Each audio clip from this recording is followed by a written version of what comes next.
दर्द और जलन 50% आ रहा है। ओके। ऐसे चलने में भारीपन अभी हल्का है। गर्दन से चलता हुआ दर्द अगर हाथ में आ रहा है, कमर से चलता हुआ दर्द पूरे पैर में आ रहा है तो उसको रेडिकुलर पेन कहा जाता है।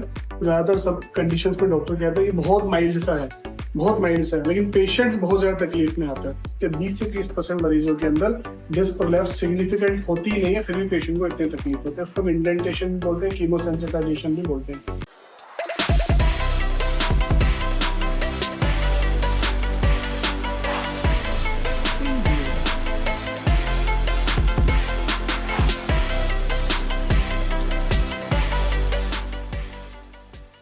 Hello friends, I'm Dr. Sunil Saini, trauma and laser surgeon, expert in limb lengthening, deformity correction and pain management.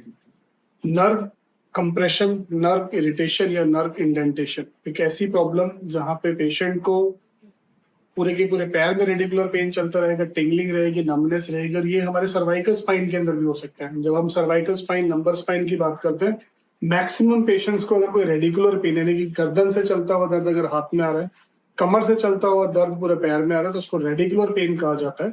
और ऐसा हमें मुख्यतः हाथों में और पैरों में इसलिए देखने को मिलता है कि हमारी जो मूवमेंट है स्पाइन की वो सबसे ज्यादा सर्वाइकल स्पाइन की होती है, गर्दन की।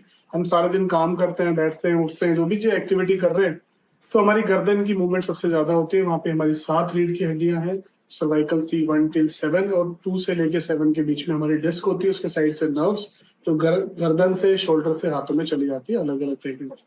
इसी तरीके से हमारे कमर का निचला हिस्सा जिसको हम लंबर स्पाइन कहते हैं, वहाँ 5 रीढ़ की हड्डियां, L1 2 3 4 5 और नीचे सैक्रम।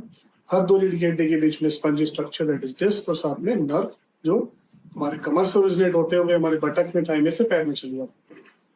कई बार क्या होता है कि पेशेंट को डिस्क की प्रॉब्लम डेवलप होती है या पैरों में झंझनाहट, सुनपन, भारीपन, कमर में दर्द होता है। जब उसका MRI किया जाता है तो ज्यादातर सब कंडीशंस में डॉक्टर कहते हैं कि बहुत माइल्ड सा है, बहुत माइल्ड सा है, लेकिन पेशेंट बहुत ज्यादा तकलीफ में आता है कि पेशेंट को कॉन्स्टेंटली पेन हो रहा है। इसलिए पेशेंट बहुत ज्यादा कंफ्यूज रहता है और हमेशा ही कहता है कि मैं जहां भी जा रहा हूँ मुझे माइल्ड डिस्क के बारे में बताया गया कि थोड़ी सी डिस्क की प्रॉब्लम है, आप फिजियो करो, ये करो, वो करो, ठीक हो जाओगे। फिर भी इतनी ज्यादा प्रॉब्लम पेशेंट को है तो 2 थ्योरी है हमारे पास जो बहुत ही सिग्निफिकेंट है। नंबर 1, एक होता है कंप्रेशन ऑफ नर्व, जहां से हमारी नर्व रूट्स निकल रही है, अगर हमारे डिस्क का मटेरियल वहां पे निकल जाए, उसको कंप्रेस करें तो it will lead to compressive radiculopathy, compressive pain की दबाव की वजह से होता है। लेकिन ऐसा सिर्फ 70 से 80% पेशेंटों में ही देखा जाता है। इनके अंदर एक डिस्क अच्छे खासी प्रोलैप्स होती है, उससे नर्व पे कंप्रेशन बना। दूसरी जो थ्योरी है जो ज्यादा सिग्निफिकेंट इस समय में देखने को मिलती है कई बार ऐसे पेन मरीजों में जिनमें प्रॉब्लम कम दिख रही है MRI के ऊपर, वो होती है कीमोसेंसिटाइजेशन ऑफ नर्व। जब आपकी डिस्क का मटेरियल भी लीक आउट हो गया, यहाँ से मटेरियल भी अगर निकल गया और वो भी नर्व को इरिटेट कर दे, क्योंकि डिस्क का जब मटेरियल की बात करते हैं तो बाहर में हमारा एनुलस फाइब्रोसिस होता है, जिसकी वजह से पूरा का पूरा हाइट मिलती है हमें डिस्क की, और उसके अंदर में जो जेलेटिनस स्ट्रक्चर जो भरा रहता है उसको हम न्यूक्लियस पल्पोसस कहते हैं। जब भी ये लीक आउट होता है तो भी ये नर्व रूट्स के ऊपर इरिटेट कर सकता है। इसलिए बहुत सारे ऐसे मरीज हमारे पास आते हैं जो कहते हैं सर मेरे को डिस्क की प्रॉब्लम इतनी ज्यादा है ही नहीं, मेरे MRI में कुछ बड़ी प्रॉब्लम ही नहीं, लेकिन फिर भी मेरे को दर्द चले जा रहा है। So it's basically because of chemosensitization of nerve, की नर्व आपकी इरिटेट हो जाती है। इसलिए 20 से 30% मरीजों के अंदर डिस्क प्रोलैप्स सिग्निफिकेंट होती ही नहीं है, फिर भी पेशेंट को इतनी तकलीफ होती है। उसको हम इंडेंटेशन भी बोलते हैं, कीमोसेंसिटाइजेशन भी बोलते हैं। सो ऐसी कंडीशंस के अंदर भी आपको पेन डेफिनेटली रहेगा। इसमें पेशेंट्स कंफ्यूज हो जाते हैं कि डिस्क इतनी ज्यादा है ही नहीं, फिर भी मेरे को प्रॉब्लम है। तो अब आपको एक क्लैरिटी मिल जाएगी 2 तरीके से इसकी जो पैथोफिजियोलॉजी बोलते हैं, किस तरीके से पेशेंट को रेडिकुलर पेन आया, उसमें 2 pathophysiology, one is compression, other is irritation, that is called chemosensitization. And that is the beauty of DSCB injection कि क्यों इतने साल के पेन के अंदर भी, इतने सालों से पेशेंट को पेन चल रहा है, तब भी DSCB इंजेक्शन वर्क करता है, क्योंकि इसका जो मेन कंपोजिशन है, अगर हम कंपोजिशन की बात करते हैं, उसका जो मटेरियल यूज करते हैं, इसके अंदर सारे के सारे सोडियम चैनल ब्लॉकिंग एजेंट्स होते हैं। हमारी जो नर्व होती है उनके अंदर जो करंट फ्लो होता है, इट्स लाइक ए वेव, जैसे लहर होती है, ऊपर जा रहा है, नीचे जा रहा है, ऊपर जा रहा है, नीचे जा रहा है। तो एक हाइट है, फिर बेस है, फिर नीचे है, फिर हाइट है, बेस है, नीचे। सो बेसिकली इनमें हमारे सोडियम चैनल्स होते हैं। ये सोडियम चैनल्स हमारे नर्व्स के अंदर ओरिजिनेट होते हैं। अगर ये सस्टेन्ड खुले रह जाए, इसकी वजह से हमें सोडियम इन्फ्लक्स होता है, पोटेशियम बाहर जाता है, इसी तरीके से हमें पेन फील होता है, उनके अंदर करंट्स फ्लो होते हैं। लेकिन जो क्रॉनिक पेशेंट्स होते हैं जिनको लंबे समय से दर्द चलता हुआ आ रहा है, उनके अंदर ये सोडियम चैनल्स परमानेंटली डिपोलराइज्ड रह जाते हैं, परमानेंटली खुले रह जाते हैं, जिसकी वजह से पेशेंट्स को पेन। और यही ब्यूटी होती है हमारे फिजियोलॉजिकल पेन पोर्टल्स, और जिनको पहले हम DSCB इंजेक्शन कहते थे, कि इनका मैकेनिज्म क्या है। इनका मैकेनिज्म यही, सस्टेन्ड जो चैनल्स खुल गए उनको रिवर्स कर देता है। इसीलिए जो पेशेंट पूछते क्या पेन किलर है, तो it's not a pain killer, it's basically pain management technique जो सोडियम चैनल ब्लॉक्स है, इसलिए उनको सोडियम चैनल ब्लॉक या डिस्टल सोडियम चैनल ब्लॉक्स बोला गया। इसलिए आप कई बार डीएससीबी के नाम से आपके पास नहीं आता है तो फिजियोलॉजिकल पेन पोर्टल के पास जाएंगे तब भी वहां पे लिखा आ जाएगा, या फिर आप सोडियम चैनल ब्लॉक एजेंट के नाम से डालेंगे तब भी आपको इस मटेरियल के बारे में, इस चीज के बारे में पता चलेगा किस तरीके से मल्टीपल मटेरियल को यूज करके हम लोग उसका कंपोजिशन बनाते हैं। उसका सारा जो मैकेनिज्म है सोडियम चैनल ब्लॉक, तो सोडियम गेटेड जो वोल्टेज चैनल्स होते हैं उनको वो रिवर्स करता है, उनको दोबारा से वो डिपोलाइज स्टेट में लेके आता है ताकि वो वापस से जो एक जगह पे सस्टेन पोजीशन में चले गए वो नीचे आए और नॉर्मल काम करने लगे। इसीलिए डीएससीबी इंजेक्शन पेन किलर नहीं है। पेन किलर होता है डिक्लोफेनाक, ट्रामाडोल, बाकी जो मेडिकेशन होते हैं जो उनका एक इफेक्ट है, 6 घंटे, 8 घंटे, 10 घंटे, 12 घंटे, 24 घंटे ऐसे काम करेगा फिर हमें देना पड़ता है। पर इसमें ऐसा नहीं होता, इसलिए हम 15-20 डेज के इंटरवल से पेशेंट्स को देते हैं। कई बार हमने देखा है कि पेशेंट ने एक इंजेक्शन लगवाया फिर वो नहीं आ पाया, 6 महीने बाद, साल भर बाद आ रहा है, तब उसको कुछ दिखाने भी आया तो बोला मेरे को इतने लंबे समय तक आराम। तो इसकी एग्जैक्ट ड्यूरेशन पे कितना काम करा ये नहीं पता। अगर आपको ज्यादा नर्व इंजरी नहीं है, आपके सारे चैनल्स ठीक हो चुके हैं तो फिर आपको सिंगल से भी इम्प्रूवमेंट हो। किसी को लॉन्ग टर्म होता है, शॉर्ट टर्म वाले में जल्दी, लॉन्ग टर्म वाले में थोड़ा और समय। तो इस तरीके से पूरा का पूरा मैकेनिज्म होता है। इसलिए पेन किलर इंजेक्शन नहीं है, लंबे समय तक आपको परमानेंट आराम भी दे सकते हैं। आज हमारे पास पेशेंट है मिस्टर राजकुमार जी, ये बिहार से हैं और इनको 2 साल से तकलीफ चल रही है। इनको पैरों के अंदर जलन रहती है, बर्निंग रहती है, दर्द रहता है। कई जगह दिखा चुके, कायरोप्रैक्टिस भी करा चुके। कह रहे मेरा बहुत ज्यादा पैसा कायरोप्रैक्टिस के पास लगे जहाँ पे उन्होंने बोन्स को चटकाते रहते। खैर अलग अलग पद्धतियां, मैं किसी पद्धति के अगेंस्ट भी नहीं हूँ, जो अपना कर रहे हैं वो सही भी कर रहे होंगे, पर हम लोग जो दे रहे हैं वो पूरा साइंटिफिक मेथड है, इस तरीके से सब करते हैं। क्योंकि हमारे पास आया आज सेकंड सिटिंग, हमने इनको डीएससीबी इंजेक्शन की दी है, तो मैं वही समझाना चाहता कहाँ पे पेशेंट को जब क्रोनिसिटी बहुत ज्यादा हो, काफी लंबे समय से तकलीफ चल रही, तो हमें 15-20 डेज इंटरवल, 1 मंथ इंटरवल पे पेशेंट्स को दोबारा से भी इंजेक्शन को रिपीट करते हैं ताकि हम पेन साइकिल को ब्रेक कर सके और नर्व को नॉर्मल करके ला सके।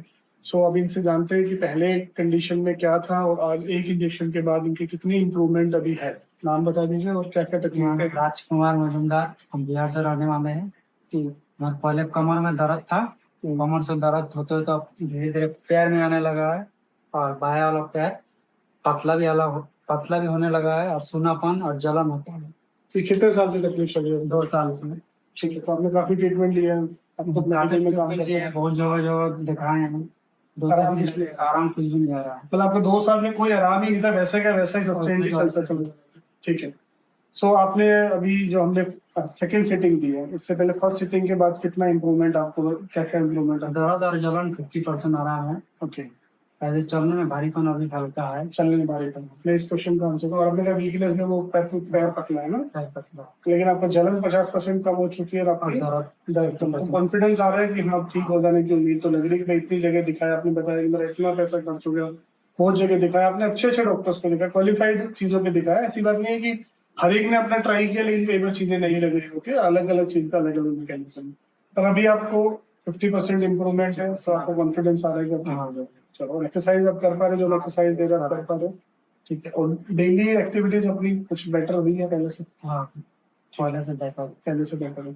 सो बेसिकली उन्होंने कहा कि मेरे को 50% improvement in tingling, nervousness, heaviness से बर्निंग में आ चुकी है, पेन में 50% improvement. So that is the beauty of we only use DSCB. And जहाँ पे आजकल हम डीएससीबी के साथ में ओजोन भी थोड़ा डालने लगे, तो उसको आजकल बीबी जोन बोलने लगे हम लोग, की साथ में थोड़ा थोड़ा ओजोन भी हमने इंजेक्ट कर दिया।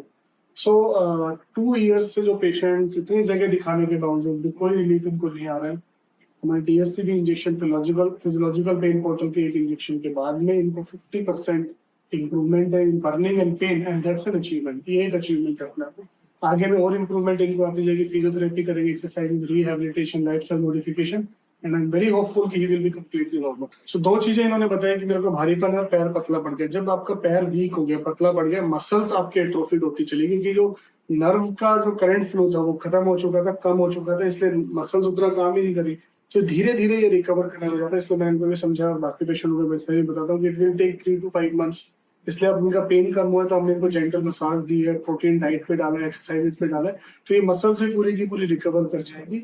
और नंबनेस जब होती है तो इसका मतलब हमारे पास प्रोलॉन्ग सस्टेन्ड इंजरी है नर्व की, जिसकी वजह से नंबनेस है, इसलिए भारीपन पेशेंट को लगता रहता है, सुनपन लगता है, वो भी धीरे धीरे रिकवर कर जाता है। 6 to 9 months के अंदर कंप्लीट रिकवरी पॉसिबल होती है।